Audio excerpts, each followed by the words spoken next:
Statistically speaking, most of the people that watch today's show are not going to be Panthers fans. But I know you're all going to watch it anyway. And I know you will because I'm you and you're me and we're the same. And we all have the same annual tradition, I guess you can call it. And we all follow this tradition, knowingly or unknowingly, because all football fans do this, right? It's mid-October. Your team's on bye. You're a free agent. You can watch whatever game you want to. You're sitting on your favorite little divot in the couch. You got your cat or your dog right next to you, queso dip in front of you, a little chill in the air. And a thought crosses your mind. I wonder what the Panthers are up to. I haven't watched them at all this season. And so you flip on some random Panthers-Dolphins game in the middle of the season. You don't root for either team. You honestly don't give a shit who wins. You just tune in because you want to. For the love of the game, you're watching the Carolina Panthers. And it's the most entertaining game you watch all week long. Honestly, one of the best games of the season. Nobody else watched it, but you did. You did. And it's a special experience that every football fan who's not a Panthers fan gets to enjoy every single year. Because when our team's on bye, what are we going to do? Watch the Bills? The Ravens? No. No, we're football fans. We're degenerates. We watch the team that nobody watches. So today's show is for you to get you ready for that traditional Sunday. That one Sunday every single year where inevitably, for 1 week, we all become Panthers fans. Jay, Autumn, Anthony, roll the intro.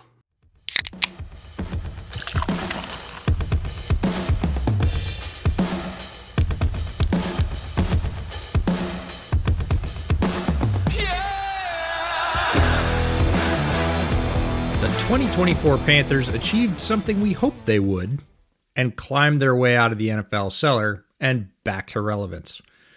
Beyond that, it was a rough campaign for Carolina, and they've got a lot of work left to do if they want to continue climbing the ladder of NFL success. How good can they be in year 2 of Dave Canales?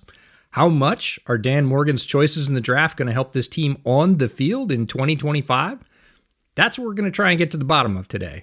Brett, how you feeling about Carolina's chances? Well, I did a video recently over on the NFL's YouTube channel where I highlighted 4 teams that were better than I thought the national media was giving them credit for. And Carolina was one of them. Now, I'm not going to promise they're going to be a playoff team, but if you watch that video, you're going to hear a lot of familiar points today because I still believe everything I said in that video, even though I recorded it 6 weeks ago. And in fact, I actually believe more strongly in a lot of the points that I made in that episode. So we're going to expand on a lot of what we talked about there because I only did 15 minutes on the Panthers in that video. We're doing over an hour on the Panthers today. So in short, I'm very optimistic about this team. Maybe more optimistic about Carolina than even a lot of Panthers fans are. I think, dare I say, they're a solid football team. If we're talking about increases from last year, I'm with you. They needed to take many of the steps they took last year. The offense came together. I know Panthers fans don't want to hear that, but in ways it needed to. The defense, the wheels fell off, and we'll talk about why. But they've made a lot of additions this year that you and I both like. We're going to talk about how they fit in and how we think that will probably contribute to them being better than a 5-win team this year. So there's 2 distinct phases for breaking down this team today, right? It's everything that went wrong last year and then everything that we think is about to go right this year, specifically because of a lot of the personnel changes that they've made. The infusion of talent through the draft, the infusion of talent through free agency. They spent a lot of money, and I thought they hit on a lot of their picks, at least based on early returns. So, we'll start off with the negative stuff, which is everything that could have possibly went wrong last year that went wrong. And then as the show goes on, we'll get into how a lot of that, honestly, has been fixed in the last 6-7 months or so. 2024, we won't belabor the point. Panthers fans, we know it wasn't the best season. Overall record 5-12, rank in the division 3rd, 3-6 at home, 2-6 on the road, 2-3 over the last 5 games. And then we get to their power score, which is really how well they ran the ball, passed the ball, stopped the run, stopped the pass, scored points, or kept the opposition from scoring points. And we use EPA for those first 4 ranks. We just assign them their league rank. Where did they place in the NFL? So the passing offense, 26th. I know it's not what you want to hear, but it was an improvement, if that's any cold comfort. Rushing offense was 11th, and this is where we get to toot our own horn a little bit, because if you watched this series last year, we talked about the investments in the offensive line and the coaching infusion coming with Canales from Tampa Bay and how we thought that was going to affect their ability to control the line of scrimmage and run the football. Their rushing offense was 11th best, almost a top 10 unit in the NFL, a lone bright spot for the Panthers last year. Pass defense, look, the defense wasn't good overall, 31st. Rush defense, 32nd, even worse, even though it's tough to imagine. Points scored, 23rd, ranks actually very close to where they ranked in the passing metric, and then points allowed, 32nd. This was not a good scoring defense, and we'll get into the reasons for all of that, but when you add all those numbers up, divide by 6, this was the 29th most powerful team, but lots of things they can improve on. Again, the rushing offense was a lone bright spot. Chuba Hubbard had a tremendous season. Lots of other places where this team still has to do work to improve and compete within their division first and then within the greater NFL. EJ, there's two different directions we can go on this, and they're both bad. Offense or defense first? Take your pick. It feels like a coin flip, but I have more concrete reasons why the defense was bad, so let's start there and get our footing. Well, the main concrete reason, I should say, was Derrick Brown got hurt. And, I love Derrick Brown. I know he's a great player. Even I didn't realize how important he was to this team until we saw what this defense looked like when he wasn't there. And, people point to some of the other personnel losses that they had, post Brian Burns and the pass rush evaporated. Like, yes, that mattered. But DB not being out there, it just completely gutted them. Like, not just run defense, but pass rush, everything revolved around him. So there's a few different points that we're going to hit here that are going to convey just how big that loss was, because they were not a talented enough unit to even approach making up for his absence. So this team, as a group, missed way too many tackles. They had to blitz, not because they wanted to, but because they had to, and they still weren't a good pass rush. And it's usually not a good sign, if you're the 10th highest blitz rate in the entire NFL, and you still have a bottom 4, bottom 3 pressure rate. When they're rushing with 4, they were even worse. They were literally the worst pass rush in the NFL. So they had to blitz. They didn't want to blitz. Still didn't work. Couldn't tackle in space. Got blown off the ball in the run game. Couldn't cover for more than 2 seconds. Like, secondary didn't play super well either, outside of a couple key pieces, and their names. So overall, this defense was just not functional. And I'll start with the pass rush, because that was the headline grabber throughout the season, not in a good way. More so in like a, oh my God, I can't believe a pass rush exists that is this bad. They were 32nd in defensive line pass rush win rate and 32nd in defensive line pressure rate, which means they couldn't win early and they couldn't win late. That was while having a third down blitz rate of 47.2%. That was second highest in the league. Like, that's a Brian Flores blitz rate there on third down, and they still could not get home. As far as early down defensive line play, you could argue they were even worse. And a big reason for that was, again, not having Derrick Brown on the field. They made a bunch of investments on the interior D-line this offseason because they realized how reliant they were on him on the inside. And fun fact about this defense, they had the fourth most snaps of light boxes last year, simply because this is under Ejiro Evero, the type of defense that likes to start in 2 high safety looks and then roll into playing cover 3 post snap, or in Carolina's case, a 3-3 fire zone post snap. So it's not that they were sitting in quarters all day. They actually weren't. I'm going to pull up my handy dandy companion infographic here. In terms of overall coverage rate, they were actually 32nd in calling quarters. It's just they would start in 2 high safety looks and then rotate into cover 3. They were the 3rd highest cover 3 team in the NFL. So they couldn't stop the run, even though they majored in cover 3. They couldn't rush the passer, even though they blitzed a lot. And all that added up to was a defense that was bad on first down, was even worse on second down, and was apocalyptically bad on third down, which then put a whole bunch of pressure on Bryce Young to basically score in every drive, which has much improvement as Bryce made last year, he wasn't going to do. So I think there was basically nowhere to go but up for this Panthers defense this year. I don't know how far up they're going to go, but I really don't think it's physically possible for them to be worse. Like that is not on the table.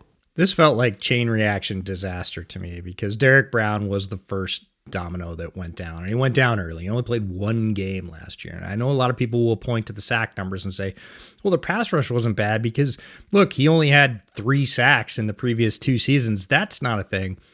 You got to look a little bit deeper. We definitely champion nuance on this podcast, and you got to look at the quarterback hit numbers because those are almost sacks. He had 12 2 years prior and 15 in 23. So although he's not finishing a ton of those sacks, he is definitely the straw that stirs the drink. And we all thought, oh, that's a tremendous loss. Well, let's see. Maybe we can lean on the longtime emotional leader of this defense, and they can just sort of tape it together, use some smoke and mirrors, and make it happen. And then Shaq Thompson went down four games into the season, and the wheels just fell off because, as you outlined, they hadn't really assembled rushers. If you look at their defensive line last year, even at the very beginning of the season when they were all healthy, they had pocket crushers. They had big, heavy-handed guys that were going to hold their place on the line of scrimmage. They did not have guys screaming off the edge anymore. And when that was the case and you eliminated the main threat to crush the pocket from the middle, there wasn't anybody left to kind of take up the slack, even though you were going to throw all those fire zones at people. So it started off okay. They were going to be able to hold their own, right? That's how that whole defensive line was built. The middle sort of keystone collapsed and the whole arch fell. I brought up briefly the missed tackle issue. I probably should expand on that as well. So, one of the issues that this team had was Ejiro Evero actually did a really nice job of scheming up free runners into the backfield. Like they did give themselves opportunities to get tackles for a loss, or at least tackles for no gain. And they just kept missing.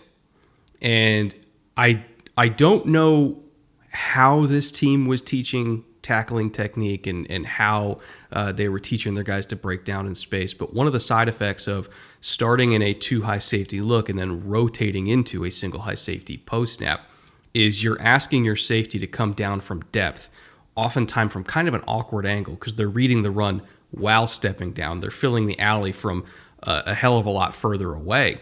And if you take one wrong step, like you're putting yourself at a disadvantage when you're trying to get the ball carrier on the ground. And if you're not a really, really, really good tackler in space, like say like a Derwin James or a Kyle Hamilton, something like that, like you're going to miss a lot. And so, these blitzes, or rather the structures that they got into these blitzes from, almost compounded with their just natural issues with tackling to make it even worse. And to expand on my point earlier, nobody ran more rotations from starting middle field open into getting middle field closed post snap than Carolina. They did that literally more than every other defense in the league, 243 times. That is a significant percentage of their overall snaps of cover 3, 53% to be exact. And when they did that, when they did those post snap rotations, they allowed 6.7 yards per carry from that kind of rotation. Second worst in the NFL, believe it or not even the worst. They were the 5th worst average depth of tackle on those rotations at 5.47, which means on average, they're tackling you almost 5.5 yards past the line of scrimmage. They had the most missed tackles in the league on those rotations at 40. That's awful. I just talked about the 2006 Colts run defense that led the league in missed tackles against the run, and they had 87 total, rotations or not. They had 40 in Carolina just on snaps where they were rotating. Like they literally could not tackle. That's what I'm trying to convey here. 12 of those missed tackles were from linebackers. 16 were from DBs. So their safeties were equal opportunity offenders compared to the linebackers. So all that to say, if this team just gets better at tackling, that by itself is going to raise them from being dead last in the NFL in like virtually every single defensive metric to at least like, I don't know, 20th, which I think Panthers fans would accept at this point. Like, just don't be the worst in the league. You're allowed to be below average. But like, they have to just clean up the basics. Like, you got to get guys on the ground. If you don't do that, like, it almost doesn't matter what you call. It doesn't even matter if DB's out there if everybody else behind him isn't tackling. We're going to talk a lot about Ejiro Evero and how he's looking forward to this year, I imagine, because you got to get the guys some horsepower. There's only so much scheme it up. After a while in the NFL, it's Jimmys and Joes, and they had very few of them and lost 2 of their top 4 on defense within the first 4 weeks. So he was basically trying to pin it together with, duct tape and paper clips. This year, they've made a significant investment, both in the draft and in free agency. So he's going to have a little more horsepower out there on the field, and more of his schemes can probably come to fruition because you can draw it up all day long. But if your guys can't execute it, it's not really going to matter. Now, this year's interior defensive line rotation for Carolina obviously is going to look a lot different. We'll get into some of the free agency additions, but I just want to read off what their interior trio looks like now compared to last year. Going into 2025, they still have Derrick Brown. They have Bobby Brown, who's a very underrated nose. Tershawn Wharton to be the other defensive end opposite of Derrick Brown when they're in their odd front stuff. They just drafted Cam Jackson. They still got Shai Tuttle. And then in terms of the edge rotation, starters right now are Patrick Jones and DJ Wonnum, but they just drafted Princely Uman-Mielen and Nick Scorton, who are 2 of my favorite pass rushers in this class. They got both of them on day 2. I'm still not 100% sure why Princely fell to the 3rd round, but like, they'll take it. So like, just if you're looking at like a 5-man surface of Brown, Wharton, Scorton, and Uman-Mielen on 3rd down, like, we can work with that. That's a hell of a lot better than what they had last year. The law firm of Brown and Brown, I'm behind it. Bobby Brown III, an explosive interior player. And again, I talked about how their interior players outside of Derrick Brown last year were really pocket-crushing types. And even to an extent, their edges were heavy-handed, edge-setting, not flashy rushers. You've added a lot of flashy rushers, and Bobby Brown has the ability to penetrate from one of those interior defensive spots. All of those things, that's going to be the rising tide that the Panthers definitely hope lift their pass rush boat, because boy, does it need to. It kind of grounded out on the rocks last year. Now, as far as the offensive side of the ball, which was more positive, like definitely way more positive than the defense last year. I like, Bryce Young was not the issue. And anybody that says that Bryce Young was the issue just wasn't paying attention to Carolina. They had a strong run game, and then over the back half of the year, Bryce really stepped up, especially in pressure situations. But if you're looking at the offensive identity of this team, they were another very, very heavy outside zone focused run game, referring to our handy-dandy infographic, which, by the way, if you want like all the stats that we've talked about today and many, many more, if you want the blitz rates by down and distance, the coverage rates by down and distance, like all that kind of stuff, you can find that over on the companion infographic on our Patreon. That's at the link in the description below, or at the QR code on the screen. We have one of these for every single team. So if you want 18 pages of Panthers stats, some of them good, some of them historically awful, you can find those over on the Patreon. But one of the stats that we track are run concept rates. So overall, this team was 8th in outside zone. They called it 40% of the time, which is a hell of a lot. They were also 8th in man blocking. So they had a jab and they had a hook, and their jab was outside zone and their hook was man. As far as what they did from under center, they ran outside zone at an even higher clip from under center at 53.9%. And from shotgun, that was typically where they majored more in man blocking. They were 32nd in outside zone from shotgun. 0.0% of the time, by the way. Did not do it once the entire season. And they were 5th overall in man blocking from shotgun. So, you're looking at this run game, and, some would say it was simplistic. I would say, nope, they knew what they were, and they stuck to what they were good at. And it ended up in them being one of the more effective run games in the league. Like, if you're as good at running outside zone, if you have the backs that they had last year, like, you don't need to be super flashy. Like, they can know what you're running if you're still really good at it, and they were really good at it. They got to out-execute people. And again, it was the lone bright spot for this team last year, really on offense or defense, their ability to establish a line of scrimmage and run some concepts, really establish an offensive identity, which they didn't have any of the year prior. So that had to feel good and basically built the base for Bryce to work off of in the second half of the season, because they knew if they got in a pinch, they had things they could do well against just about anybody. And when you have that, you kind of have bedrock as an offense. You have stable footing and you can go back to it. It's, again, to go back to your boxing analogy, the punch that's always going to work for you, or at least is going to land and do some damage. So some teams don't have any of that. I would argue that the Panthers 2 years ago had none of that. They had nothing they could do well in a pinch. At least last year, they could establish the run. It was really that outside zone run and know that, hey, guys, we're going to line up.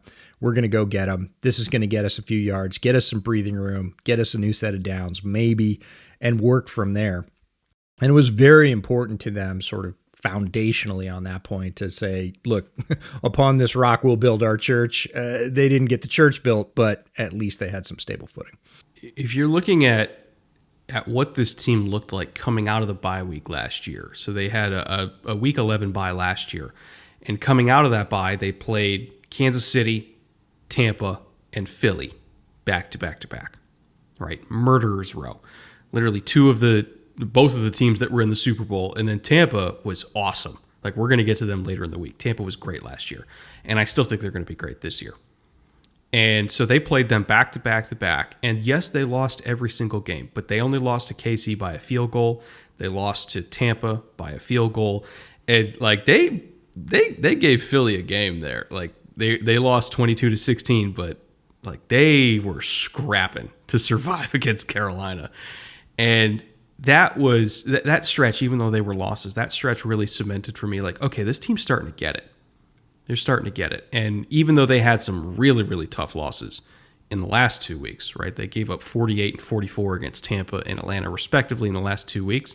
Like, the fight that they showed coming out of the bye week in a season that was already effectively over, like I think they were 3-7 at that point. The fight that they showed to hang with three of the best teams in the NFL back to back to back, that kind of springboarded my confidence into this year. I needed to see them nail the offseason as far as personnel acquisition, and then I was going to be all in. And they did that, so I'm all in. Now, specifically with Bryce, this is a stat that, again, Panthers fans know it by now. But for those of you that are non-Panthers fans, if you didn't watch Bryce Young last year, would it shock you to know that he was the 11th highest rated quarterback in all of football under pressure in the entire league last year? He had a higher under pressure passer rating than Jordan Love, CJ Stroud, Jalen Hurts, and, oddly enough, Patrick Mahomes. Again, this is not me saying Bryce Young is better than Patrick Mahomes. I'm just saying, like, he was very, very, very good under pressure last year. He was also fourth in big time throws under pressure, only behind Sam Darnold, Josh Allen, and Joe Burrow. So he didn't start the entire year, but still ended up in the top 4 in big time throws under pressure. You saw so much growth from him last year as far as pocket management, as far as confidence, even like the confidence to trust what he was looking at, find space, attack space. Like, he just looked like an entirely different quarterback. And I would honestly say he looked like Bama Bryce last year for the first time in his NFL career. And again, they didn't win a lot of games, but like, you saw it, right? Like, your eyes weren't lying to you. Like, you saw a legitimately good starting quarterback there. And so I say again, I'm all in, folks. Like, I have so many things to look forward to this season, and Bryce Young is near the top of the list. And Bryce Young specifically, in his rookie season, so many things went wrong that really, we talked about a foundation or a base. He didn't have any, and you could see it. You could see it in his demeanor on the sideline. He was questioning whether or not he was good at football anymore. And when you say Bama Bryce, it's what that made me think of, especially that stretch in the second half under pressure. It looked very Crimson Tide-esque for his time there, when you could flush him out of the pocket and he was still going to make a play on the run down the field, kept his eyes up, always had that team alive. And you saw very little of that, if any of that, in his rookie season. And by the end of last year, you started to see it again. And that lifted his spirits and the team spirit. You could see it on the sideline. He'd walk back and he'd be telling guys, we got him. It worked. Stick with it. as opposed to just kind of coming off looking shell-shocked in his rookie campaign.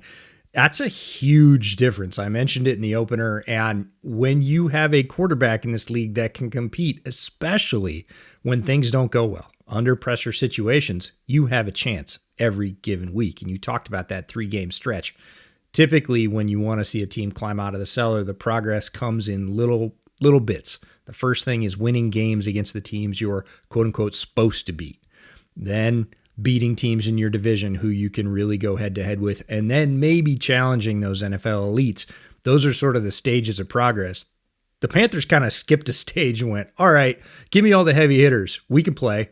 And again, they didn't beat them, but they played them down to the wire, made themselves a very tough out against some of the toughest teams in the NFL.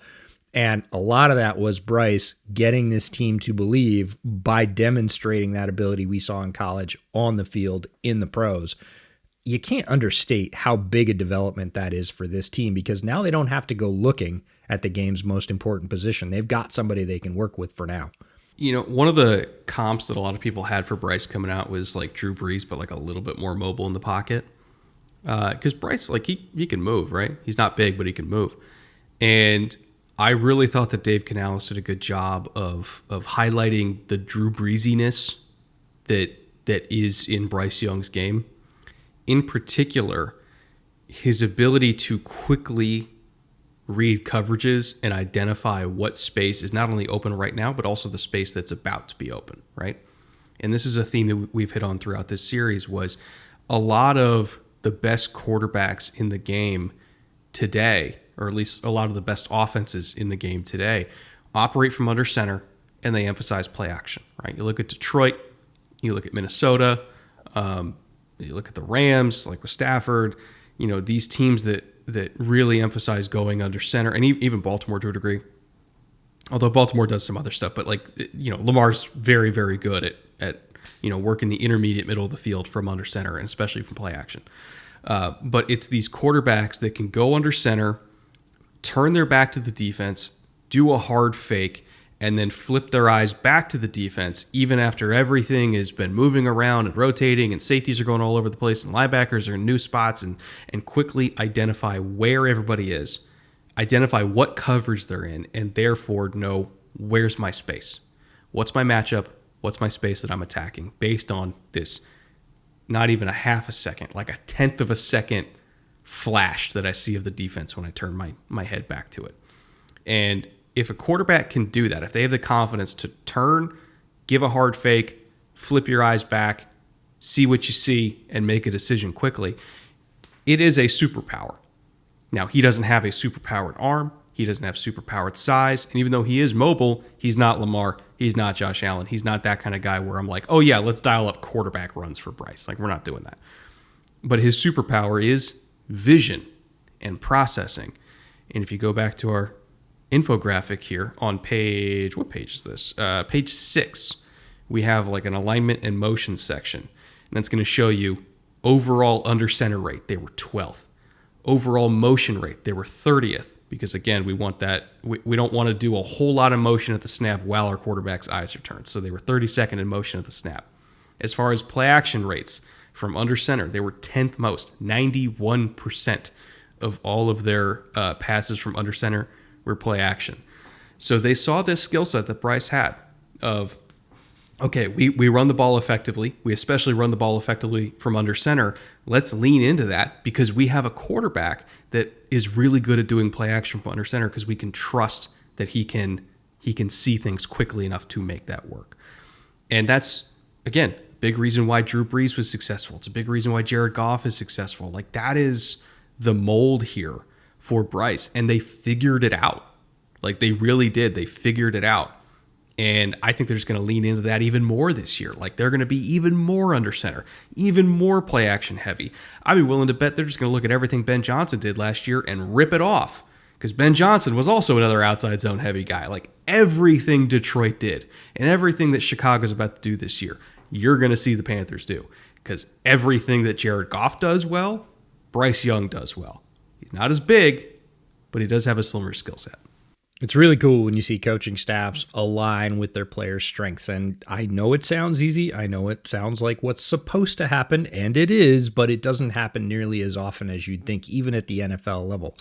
Square pegs try to get forced into round holes all the time. And this was a case of Canales and his staff coming in and saying, all right, we need to build this guy back up. What's the best thing he does? How do we put him in situations to try and nurture that again? Because he really has lost everything after his rookie year. There wasn't anything you could look at from Bryce's rookie year and say, oh yeah, that held through, even through all the bad times. He could always lean on that. Everything fell apart and he looked like a disaster. So they were starting from ground zero.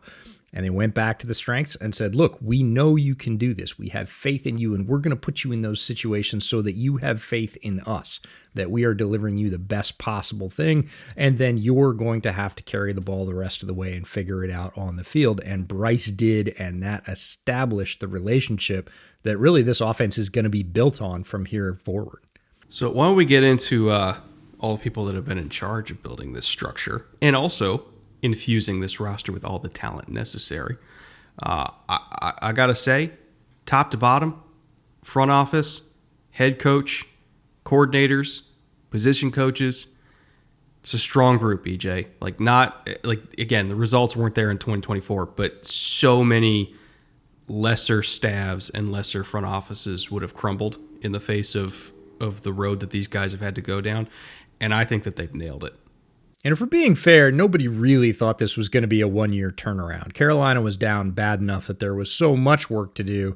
We knew it was going to be a multi-year process. We just didn't know how much progress would be made in the first year. And you and I both think that there was significant progress made in year one and are hopeful about the progress in year two. And that's under the leadership of General Manager Dan Morgan, who is a franchise legend, and Dave Canales, who came over from Tampa Bay last year and has made such a difference in Carolina's outlook and just generally the way they approach football. This was a team that kind of had a rain cloud over its head. Well, it didn't kind of have a rain cloud over its head.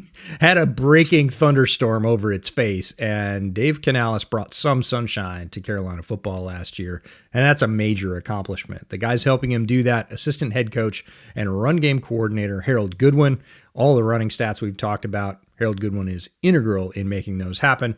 Offensive coordinator Brad Idzik, defensive coordinator Ejiro Evero, who we've talked about, Fangio disciple who spent time all over the league, but in Denver and is now in charge of that Panthers defense, and the special teams coordinator Tracy Smith. As we get to the other notable coaches on offense, I want to talk about Joe Gilbert, the offensive line coach, because last year in this series, we highlighted what a big deal getting Joe Gilbert to come along with Dave Canales was to lead the offensive line, because we really liked a lot of the talent in Carolina, but again, hadn't been developed or shown out properly, and we really thought Joe Gilbert was going to be the linchpin to make that happen. Some of the numbers in terms of increases from the 23 season to the 24 season under Joe Gilbert: rush EPA per play before Joe Gilbert arrived, 25th, and as we've talked about last year, it was 12th. And if you're talking about pressure percentage allowed on true dropbacks, it went from 24th pre-Joe Gilbert to 18th post-Joe Gilbert. Those are both major increases with largely the same talent along the offensive line. Good coaching makes a difference, and good coaching for your offensive line is a superpower in the NFL. It allows you to draft very differently and develop in ways that other teams can't, and also saves you a ton of money in free agency, as we saw this year, because if you need tackle help in the NFL, you are going to overpay for it. If you have a great offensive line coach, the chance you're going to need that is a lot lower. Bernie Parmalee is the running backs coach, former Miami Dolphins running back. Rob Moore, the wide receivers coach. Yes, that's the former Jets wide receiver, Rob Moore. And Mike Bercovici is the assistant quarterback and pass game specialist. Yes, that's the former Arizona State quarterback. Spent 3 years in Arizona on the Cardinal staff before heading to Carolina last year. As we move to the defense and special teams staff, the legendary Dom Capers is the senior defensive assistant. If there's something in the NFL Dom Capers hasn't seen or done, you're going to have to let me know about it. He's been around like 50 years, seen it all, and is a tremendous resource for this staff for just about anything they'd need. He's been a head coach, a coordinator. He's won Super Bowls. If he hasn't done it, it doesn't really need doing in the NFL on defense, especially. And Jonathan Cooley is the defensive pass game coordinator. Why do I put Jonathan Cooley on here?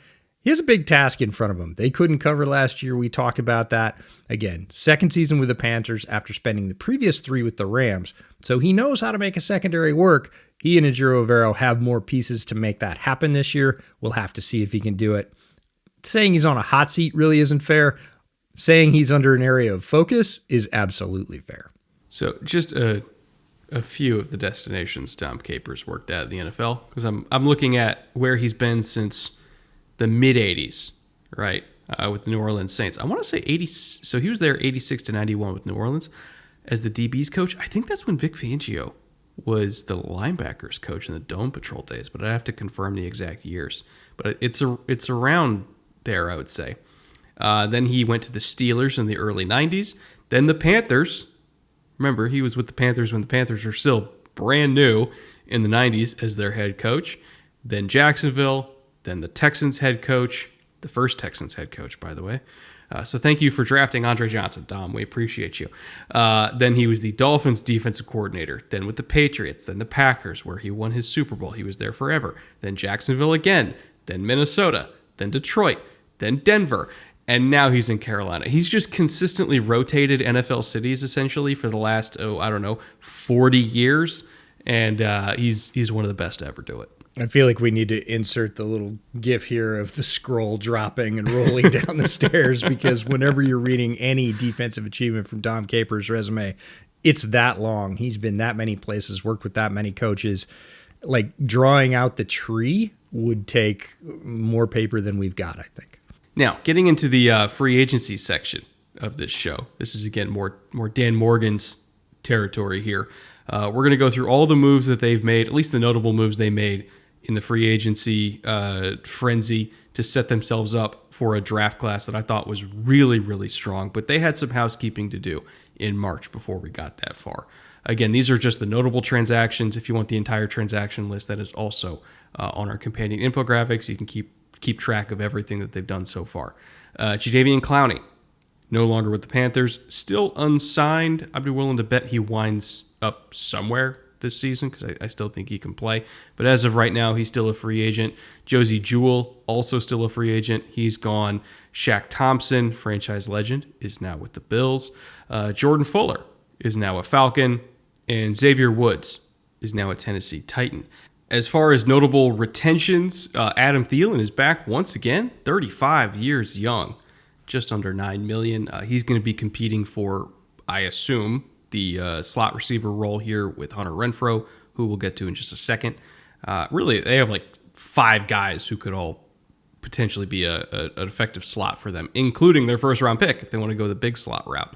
So that's a fascinating camp battle to see shake out so far.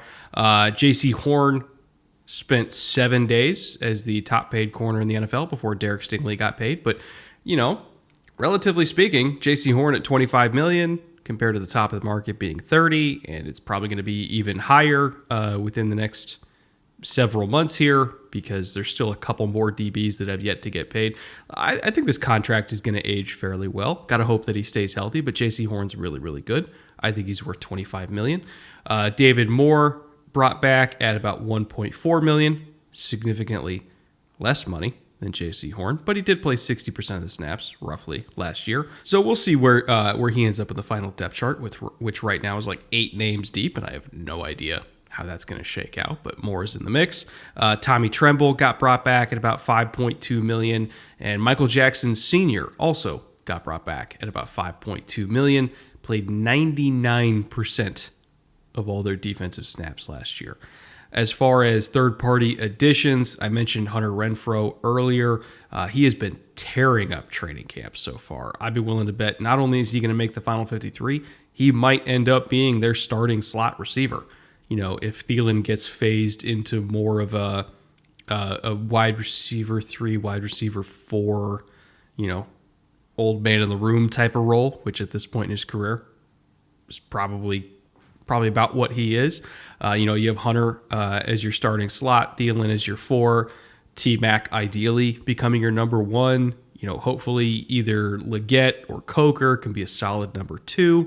You still got Jimmy Horn Jr. There's a lot of receivers here. Obviously David Moore, who I mentioned, a lot of receivers in Carolina. No clue who's going to be on the final roster, but They are not lacking for weaponry. Also brought in Patrick Jones, as I mentioned, from Minnesota to potentially be a starting edge for them until they feel comfortable with the kids starting Skorton and Oman Mielen. Bobby Brown, who we mentioned earlier, is going to be their starting nose. Christian Roseboom is probably going to be a starting linebacker for them. Trayvon Merrick is going to be a starting safety for them. $17 million for Trayvon Merrick. Safety market is exploding before our very eyes, EJ. And Tershawn Wharton to round out the interior defensive line trio at $15 million. This is the most expensive interior defensive line rotation in the entire NFL. So if that doesn't tell you how desperate they were to fix that situation, I don't know what does. Like, they threw every dollar they had at that D-line. And I think it should be, at minimum, better than it was last year. Yeah, I think they exhausted their chlorine bleach supply in the film room last year. They were like, they didn't want to do that anymore, so they did everything they needed to do to make sure it wouldn't happen. They took their bleach budget and threw it at free agency instead, which is a better way to go. And I love that Dan Morgan was aggressive at every level of the defense and the offense. He threw pieces at every deficiency they had and really gave this team a platform to move itself forward on. Now, it's still on the coaches and the actual players to carry that baton forward and win the games, but it's not going to be because they don't have depth at key spots. That's what happened last year. It's really a situation they were forced into, trying to right the roster after it had basically capsized. Not this year. Through the draft, through free agency, multiple options at just about every position that they had need at last year. This is going to be a very different team, even if they do suffer injuries, because, look, Dan Morgan's an NFL vet. He knows that NFL teams suffer injuries and you're going to have some depth if you want to compete. He made sure that his team was going to have that this year, and I think that's the work of a very good GM. So let's get to the draft. First round, number 8, much discussed pick. Who is Carolina going to go with? They settle on Teteroa McMillan, the wide receiver out of Arizona. Tall wide receiver who's played both outside and inside. A lot of debate about whether he's better at the outside spot or whether he's a more natural power slot. There was certainly some debate about his hands. His drop rate increased pretty significantly from his second to last year to his final season in Arizona. I don't have a lot of concerns about that. I think, again, we've seen him do it, which is catch the ball at a higher rate than he did last year.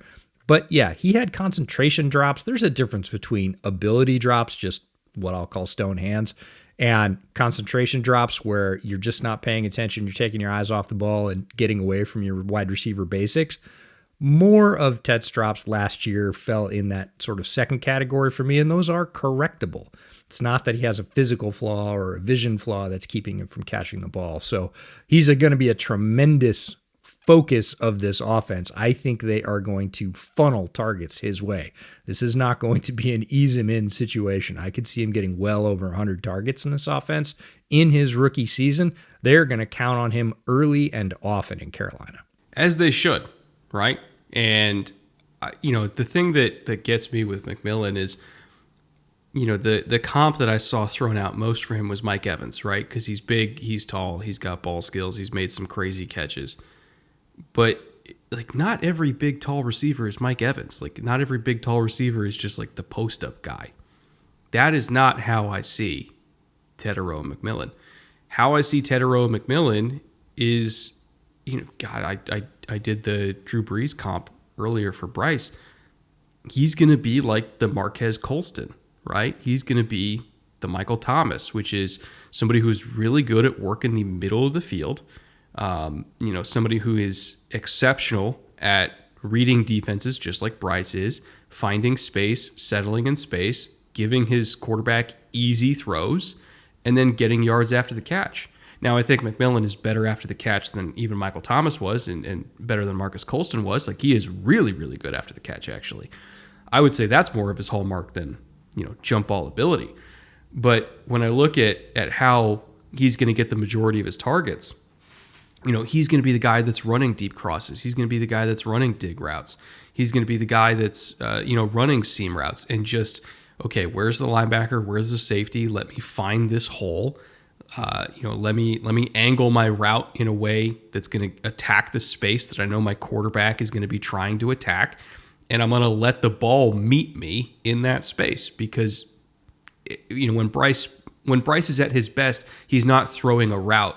He's throwing to a particular spot, but he needs receivers that can get to those spots by reading the defense as quickly as he does. So he's a very, very good chemistry receiver, just like Bryce is a very good chemistry quarterback. That's why I think they fit each other so well. And, it's not going to be about we're one-on-one outside, let's throw up a 50-50 ball. That's not going to be it. Like, he's going to get 100 catches this year at like 8 or 9 yards deep, get a shit ton of yards after the catch, and we're going to look up and we're going to be like, oh, man, McMillan got like 1,300 yards this year on 100 catches, and it's he's going to be consistently the guy that's moving the chains, and we're going to like, is he one of the better possession receivers in the NFL as a rookie? Like, I think he will be. Totally possible. Very good contested catch rate in college, up around 60%. And in terms of yak per reception, which is always a great stat to see over the entire season, how many he averaged. It was over 5 yards tacked on to the edge of every catch. So we're talking about 5.1 yards per reception. That's a big boost for your offense. He's not a guy that's going to go out to the sticks, turn around, catch the ball, and go down at that point. He is dynamic after the catch. Great size, 6'4", almost 220. A real asset for the Carolina passing game, I would say in multiple ways, not just one way. And that's where I sort of ran into a lot of, I'll call it the comp wall, with people saying, oh, well, he's this or he's that. I'm like, well, he has elements of that, but he's more than that. So I think worthy of a top 10 pick. If he can clean up the drops, he's going to be very productive for this offense. In round 2, number 51, a pick they did get from the Broncos, Nick Skirton, the outside linebacker from Texas A&M, edge player I really liked in the draft. He was my favorite of the 3 defensive linemen that came out of Texas A&M this year. I think he's got true pass rush potential. I'm talking 8-9 sacks a year on average. That's very tough to do in the NFL. I know everybody says, oh, he's going to be a 10-sack guy. There are very few 10-sack guys in the NFL. I think Nick Skirton has the size and the ability, especially if he's played out wide, and it looks like that's where Carolina is going to play him. I think he had more success at his previous stop before Texas A&M. He looked better before he transferred from Purdue. There's a lot of wins in there, and I think this staff is going to do a good job of prying them out of him, and they need to. Again, they prioritized it. This was only pick 51, their second-round pick. They knew they were lacking flash off the outside edge, and I think Nick Skirton can provide that for him. If he works, he's going to look exactly like, when like the Green Bay Packers, when their edge rushers have worked in the last 10 years or so, like when Rashawn Gary was at his best, Preston Smith, Za'Darius Smith, the Packers for a while were known for having this hydra of these big body edges that could compress the pocket, but also had like way better hips than you thought they should for 275, 280, and, could throw like a legit spin move. And Rashawn Gary, when he's healthy, can still do that, but he hasn't always been healthy. But Skirton is in that kind of mold, right? Where he's a big body edge, he's got power, he's got heavy hands, but he has way better hips to finish the rush than most guys his size. I thought he very easily could have gone in the first round. Again, go back and watch the Purdue tape. The Texas A&M tape did not do him any favors, but that's just because Texas A&M, like the type of defense they ran, really didn't let him, off the leash as much as they could have.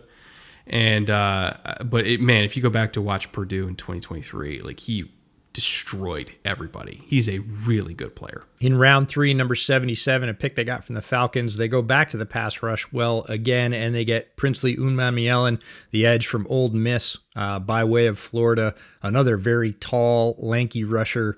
Doesn't always win late in the down, but when he puts everything together and wins early in the down, it takes your breath away. You go, oh, not everybody can do that. He can bend the edge even at his size. Again, he's got to start stacking moves, because if he gets stymied on his initial rush, he doesn't, again, grind through and win late in the down very often. But when he wins off the rip, it is breathtaking, especially at his size. A little bit of consistency. If he takes to the pass rush coaching, he's going to be a deadly designated pass rusher for this team. Yeah, it's all about the first step with him, right? He's like a young Bud Dupree. And Bud Dupree ended up becoming a more well-rounded player, but like when Bud first got into the league, I jumped 40 inches at 260. Like, you're not going to keep up with me on my first step. And Princely right now, like that is what he is. He is a pure speed rusher. And he wins with the first step. He wins with his excellent ability to just time the snap. Like he reads a cadence better than a lot of guys his age do. Has a really good feel for it, both at Florida and at Ole Miss. So again, he's a pure speed rusher right now. I don't expect anything else from him. You roll him in on third down.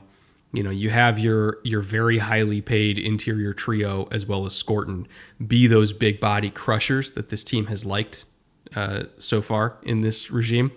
And you have them keep the quarterback from stepping up while Princely just rips around the edge and finishes the job. Like, he can get a pretty good number of sacks as a rookie just by playing that role, right? Like, if you look at a total pass rush unit as just layers coming together, if he's just the top layer that everybody else forces the quarterback into, like, he can benefit and get a ton of production just from that. Yeah, with his speed, he could be a deadly cleanup option for this team. As we move into day 3, Dan Morgan's staff does a ton of work. 2 4th-round picks, 2 5th-round picks, and a 6th-round pick. The first pick in round 4, number 114, a pick that was originally the Cowboys. Trevor Etienne, the running back from Georgia. This was the first pick for Carolina when I went, that might be a little bit early for me. It's not that I don't like Etienne. It's that I thought there were better players available in a very deep running back class.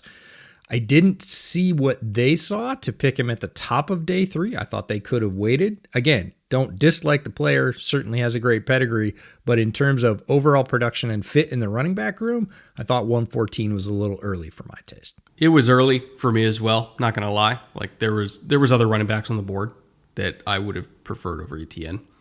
But the interesting part about that pick to me, and I don't think we said it at the time during our draft stream because it hadn't happened yet, but like a week after the draft, they put Jonathan Brooks on the PUP list and said that like he's not going to play in 2025. I have to assume that they went into the draft already knowing that. Panthers fans can correct me if I'm wrong in the comments. But like when that pick happened, I was immediately like, okay, but they already have good running backs. They just drafted one last year. Like, what does this mean for Jonathan Brooks? And the answer very clearly was he ain't playing. They needed somebody in the rotation to add on there. Now, is that the running back that I would have taken in the 4th round to do that? No, but very clearly they had a higher grade on him than I did, and I think at that point they clearly knew that Jonathan Brooks was not going to play this year. I would say that was definitely the move for them at that time. Their second pick in the 4th round, number 122, pick that was originally the Broncos. Lathan Ransom, the safety from Ohio State, very experienced player, lots of collegiate production. I would say he does lots of things well and nothing great. So this was, again, the opening of the window where I would have selected him, but this team needs a lot of help in the secondary. And again, you're getting a player that already has seen a ton, understands a lot that he's going to see in the league, and can slot in, I would say, as a reserve in his first year, but I think has the potential to move in to be a starter later in his career. I was okay with that pick personally. I wasn't like super enthused by it, but I was okay with it because I do see him as more of a generalist than somebody who plays a hyper specific role, right? Like you look at Bullock in Houston, is like he's not a nickel, he's not a strong safety, he is a post safety all day and all night, right? And in some defenses, that's preferable to have a guy that you know has a very specific role and he is very good in that specific role. With the Panthers, as we talked about earlier, the majority of their snaps in cover 3, and they are one of the cover 3 heaviest defenses in the NFL, but the majority of their cover 3 snaps are we're starting out in too high and we're either going to roll down the strong safety or we're going to roll down the weak safety, and you don't know which one. That's kind of the point. So you do need a generalist that you think can do a little bit of everything. So from that standpoint, he does fit the system. Again, was I like massively whelmed by the pick? Not really, but I understand the process behind it. Certainly fits in what they need in terms of ability for safeties and defensive backs in general in this defense to move around and play multiple roles.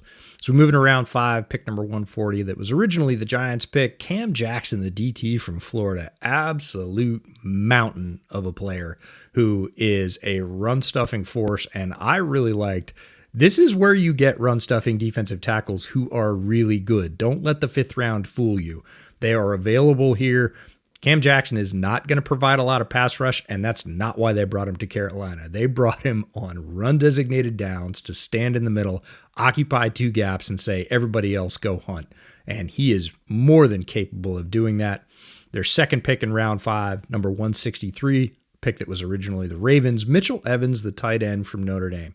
Now, the tight end room in Carolina, we haven't talked about it a lot. We talked about Tommy Tremble coming back. Ja'Tavion Sanders is also here. I think that makes for a very good 2 tight end setup. Mitchell Evans comes in, again, feels a little bit more like Ransom to me. Good at many things, great at nothing in particular, but can come in and fill in and has enough size and speed that you can use him on special teams, which if you're picking a tight end in the 5th round, he's probably going to end up playing. So I was fine with it. Maybe I'm wrong, but he came off the board like just out of the top 150 picks, and I was like, really? Like, I like the draft class overall, but this was the first pick, like even beyond ATN, where I was like, I don't see it at all. Sorry. Okay, we're gonna play our favorite game. We're gonna flip the 6th round pick and the last 5th round pick. Their 6th round pick, number 208, a pick that was originally with the Eagles, Jimmy Horn Jr., the wide receiver from Colorado. Yeah, see, this one, I liked it a lot. I like this pick. So if you just flip those 2 in your head, it's all good. And Jimmy Horn Jr. was cooking everybody at Shrine Bowl practice, which was just a continuation of what he did on tape at Colorado. He is a route technician, and Hunter Renfro's return to the NFL is a great story, and I love Hunter Renfro. His skills look very sharp. Again, he's been out of the league because of injuries and getting healthy. Jimmy Horn also had his share of injuries at Colorado. Whichever one of these guys stays healthy is going to be the starting slot for Carolina and is going to be incredibly dangerous. Either of them. And the fact that you can bring out 2 of them in a 4 wide receiver set and just route them up, very few defenses in the NFL are going to be able to march out 4 defensive backs that can keep with Jimmy Horn and Hunter Renfro on a given route. This is almost like a cheat code for automatic 3rd and medium conversions for the Panthers, and I love it. This is yeoman's work by Dan Morgan and his staff to, again, make sure an area of relative weakness last year is now an area of relative strength.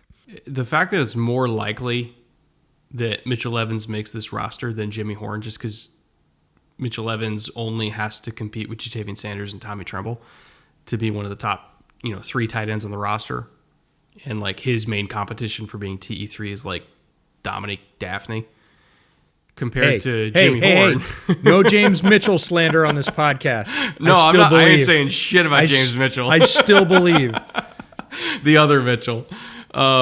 But like the fact that Mitchell Evans has a much higher likelihood of making this team than Jimmy Horn, because Jimmy Horn has to compete with, again, Tedero McMillan, Xavier Legette, Adam Thielen, Jalen Coker, Hunter Renfro, David Moore. We're 6-7 names in now, and he's fighting for a wide receiver 7. I just think he's a much better player that's more likely to not make the team, and that sucks for my agenda because I love Jimmy Horn. I really do. And again, I will be flipping those picks in my brain. Like, he was a 5th round pick to me. Again, it's an asset for this team, even if he ends up on the practice squad in his initial season. That's a boon for him. He gets to learn at the NFL level. He gets to be involved in all the practices. And if anybody goes down, again, we've talked about it time and again, there was a reason for this team's downfall last year. It was injuries. Injuries happen to every NFL team. If they suffer injuries in the wide receiver room and you've got Jimmy Horn on the practice squad, he can come up at a starter's level, even as a rookie, for, again, that, 3rd and Jimmy on the slot routes for Carolina are going to be money eventually. Mark my words, Carolina fans. As far as notable UDFAs here, we also have plenty of good ones to choose from. Start off with the 2 receivers, Jacoby George and Moose Muhammad III from Miami and Texas A&M respectively. Neither one of them are going to make the final 53 because if Jimmy Horn ain't making it, they're not making it. It's a really, really intriguing receiver group here. So they're going to try to get a practice squad spot here. Or at worst, if they show out in the preseason, maybe they latch on somewhere else. We'll see. Either way, nice competitive environment there in the Carolina receiving room. Luke Kandra, the guard from Cincinnati, also is going to be fighting for a practice squad spot here. I mean, maybe there's an outside shot he can get a swing guard in the final 53, but more likely he'll be practice squad. Jared Harrison Hunt, this is one that I actually think could make the final 53. Not that they are in desperate need of interior defensive line anymore because they spent $1 billion on it this offseason. But Jared Harrison Hunt, I thought, was far too talented to go undrafted. Like, I thought he would have been gone like round 4, something like that. Like, you know, if you're looking at that SMU defensive front, I thought he was the best one. And they had 3 guys that, you know, the draft community was paying attention to. And Harrison Hunt, to me, was easily the best of the 3. You know, he's got really heavy hands, great run defender. As a pass rusher, super underrated. Like he's not the most fluid guy, but his lateral agility to cross a guard's face or cross a tackle's face and then immediately penetrate, like his first step is really, really quick. So, you know, again, he doesn't have the most loose hips, but he can get into whatever gap he's attacking really, really fast. You package that with his really heavy hands, and you have like I don't know if I want to do this lofty of a comp, but fuck it, why not? Like a Roy Robertson Harris, like that kind of player here. You know, John Franklin, like all the 3 name guys, John Franklin Myers, Roy Robertson Harris, Jared Harrison Hunt, like he's that kind of profile. Sebastian Joseph Day, come on. yeah. He's really good. Like I think he makes the team. Yeah, my favorite thing about this UDFA pool is we're talking about all these guys, the fact that they were talented, they could have been drafted, maybe should have been drafted, and Dan Morgan and his staff didn't let the fact that they were building depth at all of these positions sway them from signing all these guys in UDFA. They just kept going. They kept the hammer down, and they said, yeah, so what if they're not going to make the 53? We're still going to bring them in. They're still going to compete. We're going to have big competition, like NFL level competition for our practice squad, and that is going to make our team better in the long run. I love the approach. I love all the players here. And yeah, a lot of them are currently sitting at 3rd or 4th string. Kandra's backing up Chandler Zavala. Jared Harrison Hunt's going to have to try and crack the top 4 rotation at his defensive end spot. Again, he's the type they like, big-bodied, heavy-handed, you know, heavy edge-setting guy that can play the run kind of on the way to the quarterback. More receivers than you could shake a stick at this point. I love the approach of too much is not enough because we weren't good enough last year, and I'm not going to allow our personnel to be the reason that keeps us down. Yeah, if Harrison Hunt is like their 6th defensive end, you know, with DE 4 and 5 being LeBrian Ray and A'Shawn Robinson, you know, your starters being Tershawn and Derrick Brown, like, God, your 3rd nose tackle is Cam Jackson.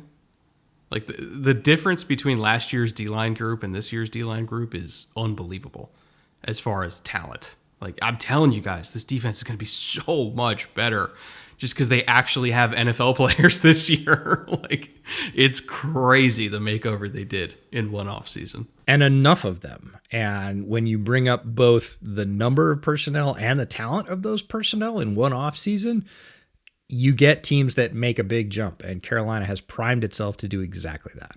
So that brings us to our final segment that you guys know and love at this point, which is answering our 3 questions that are at the core of this series. What was their identity before?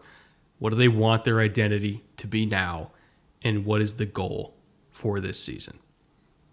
To me, it's as simple as the identity before was a team that could be pushed around in the trenches, at least defensively. Offensively, they were generally the ones pushing you around. Defensively, this was a team that could be pushed around in the trenches, and they want their identity for this season to be the team that pushes back. The offense didn't need that much work to be effective. Like, they just needed another year to gel in this system. They did get an infusion of talent. They've got the weapons. They've got the offensive line. They've got the running game. I think they've got the quarterback. Like, the offense should be fine. It was really just about the defense getting up off the mat and being able to punch back. They can do that now.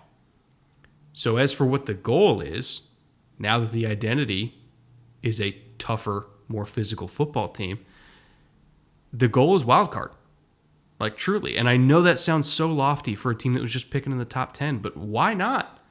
Like, how many times have we seen, a team that was downtrodden and had a really terrible roster, and then they just have one amazing offseason that they hit out of the park, and all of a sudden they're one of the 14 best teams in the NFL.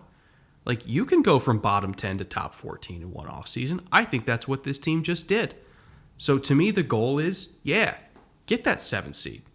You're competing with Arizona, who we've talked about on this series so far. They're better this year, but you're competing with Arizona, you're competing with Atlanta, you're competing with Seattle. Like, go get that 7 seed. Or else, why spend all the money, right? Like, why spend all the money? Why improve the roster that much in 1 year if that's not the goal? I think it is the goal. I think it's maybe not, like, realistic, but it's possible. Which, I mean, watch any Panthers games from the last 3 years, and if you're going into the season thinking, like, oh, playoffs is possible, that's a good spot to be. I really think they want to be the second best team in this division, and I don't think they would ever say that out loud. Of course, they're going to say they want to win the division, get into the playoffs, and see what happens. That's what everybody says. I think Tampa is the most powerful team in this division, and they have a good head start. They're in a much better spot coming off last year, both with their quarterbacking, their offense, and their roster in general. Carolina's playing catch-up, and if they can be challenging for that second spot and threatening the Bucs on the top step, I think that is a major move for a team that was in the NFL cellar 1 full season ago. That is tremendous progress. If they can pip Atlanta at the line and be the second team in this division, I think that would be a successful season. And again, having their sights set even higher for the season after that. We're going to win the division. We expect to be a playoff team. Those would all be really reasonable goals if they're able to achieve being the second best team in this division this year and threatening all of the other 3 teams every time they play them, making them know that not only are we not a tough out, but we're more likely to beat you than you are us.